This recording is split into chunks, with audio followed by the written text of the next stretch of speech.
Good afternoon, ladies and gentlemen. Jeremy Johnson back again here with the September market update for you guys, and it's gonna be a three-part as well again, and we're gonna entitle it "Confusion in the Market," and that's a lot of the feedback that we're getting, just what's going on with the market. And the purpose behind all of it, as I tell you each and every month, is to explain what is exactly happening and to help educate you, to alleviate the fear and provide factual data, which is why we do this. And we'll show a couple slides in kind of the confidence level in America now. So my hope is and strategy is that by getting this information out, at least you guys can make an educated and factual, fearless decision. So we're going to start off on this one, on the first part here, about home sales and where we're at and kind of where the market's at. And you can see on this slide here, it's existing home sales receded 16.6%. So again, we keep talking about month over month, the supply versus demand, and not having enough houses for sale and having more buyers. This part's going to but it's going to allude to this and really show you in factual numbers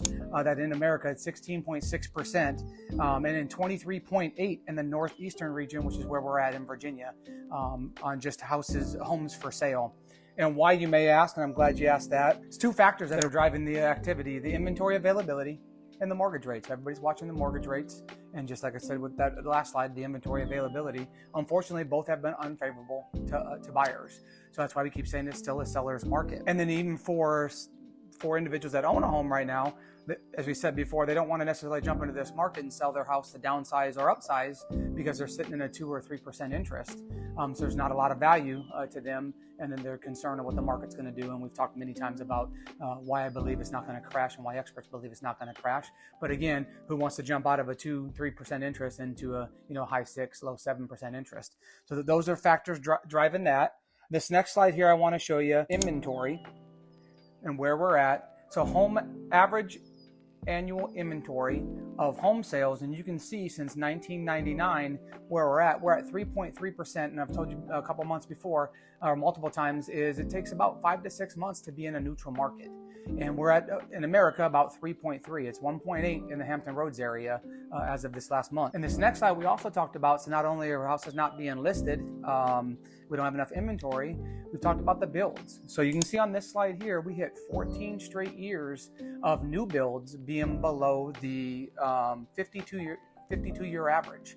So this is the first year we were back up it's blue in the chart, or I would call it green, where we're starting to see more new builds get in there. So it's going to take a combination of new builds being built and more individuals being confident enough in the market to put their house for sale to kind of get that inventory up. So last factor that I wasn't aware of and I found interesting was this slide here. Today's homeowners are staying in their houses for an average of 9+ years, which is 3.2 years longer than it was from 1985 to 2009. So individuals are also staying in their house, not just because of the market, they're just staying put more versus moving. We see a little less of that here in the Hampton Roads area with all the military and forced moves and things like that. But individuals are just staying in their homes longer. So all that really culminates into just lower inventory. And then, like I said, the rates aren't helping as well either. So last slide I want to leave you with here is always with some hope. And this slide here will show you that listing counts are even low in every category compared to the last 3 years. So this slide talks about average listing count in August of each year, August over August, average new listings, and total listing counts each year. So you can see there that we're also down there as well too. But I will tell you with the hope, so I skipped forward a slide a minute, sorry about that. This is the hope slide here, is new listings ticked up this month. So for the first time in 7 years, so it shows how resilient our clients and our people that want to buy homes are.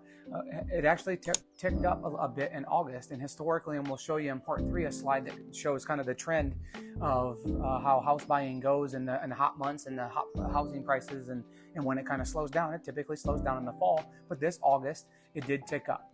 So and that's the first time in 7 years. Our hope and our strategy is that by educating, and that's what we're going to pick up in the future parts here, is that you're understanding where you're at.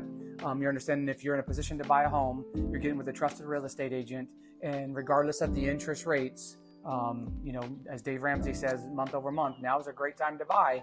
And we say that phrase, marry the house and date the mortgage. At least you can get into a house. that's where we're at there. In the next part, we're going to start off with just kind of where the lending landscape is. It'll be a quick part 2, but we'll see you then. Have a great day. Thanks.